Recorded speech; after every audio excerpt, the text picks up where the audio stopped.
নবী করিম সাল্লাল্লাহু আলাইহি ওয়াসাল্লাম বলেন, ওই ব্যক্তি সবচাইতে অসহায় যে ব্যক্তি কিয়ামতের ময়দানে মানুষদেরকে তার আমলনামা থেকে নেকি দিতে দিতে দিতে দিতে কি হবে, অসহায় হয়ে যাবে।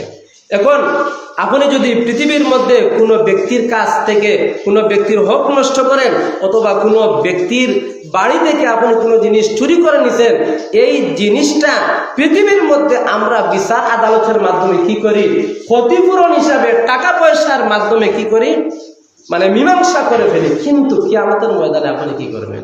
সেখানে তো টাকা থাকবে না, পয়সা থাকবে না, সোনা দানা কিছুই থাকবে না। সেখানে ফেলা হবে শুধু আমলের, নেক আমলের। যাদের হাতে যখন আমলনামা দেওয়া হবে, তখন দেখবে তাদের আমলনামায় কোনো সওয়াব নেই।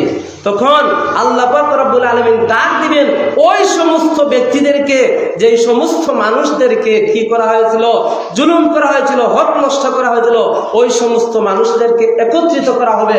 একত্রিত করে ওই সমস্ত মানুষদেরকে বলা হবে, কি হয়েছে, তোমার কোন ব্যক্তি তোমার হক নষ্ট করছে তুমি বলো। তখন ওই ব্যক্তি, যে ব্যক্তির হক নষ্ট করেছে, ওই ব্যক্তিকে সম্বোধন করে বলবে, ওই ব্যক্তি আমার হক নষ্ট করছে। এখন আল্লাহ পাক রব্বুল আলামিন বলবেন, এখন কি করা যায় বলো। তখন ওই ব্যক্তি বলবে, এইগুলা কিন্তু হাদিসের কথা। তখন নবী করিম সাল্লাল্লাহু আলাইহি ওয়াসাল্লাম বলেন, ওই ব্যক্তি বলবে, আমার যেহেতু সওয়াব কম, আমার একটি সওয়াব বা দুইটি আমল থাকার কারণে 3টি বা 4টি আমল যদি আমার হতো, তাহলে আমি জান্নাতে চলে যেতাম। এখন তো দেখা যায় আমার এই আমলনামায় 2টি 3টি এখনো কম আছে। ওই ব্যক্তি যদি আমাকে আমল দিয়ে দেয়, ওই ব্যক্তি যদি আমাকে নেক আমল দিয়ে দেয়, তাহলে আমি খুশি হয়ে যাব। তখন ওই ব্যক্তির কাছ থেকে এইভাবে শুধু আমল নেওয়া হবে, শুধু আমল নেওয়া হবে।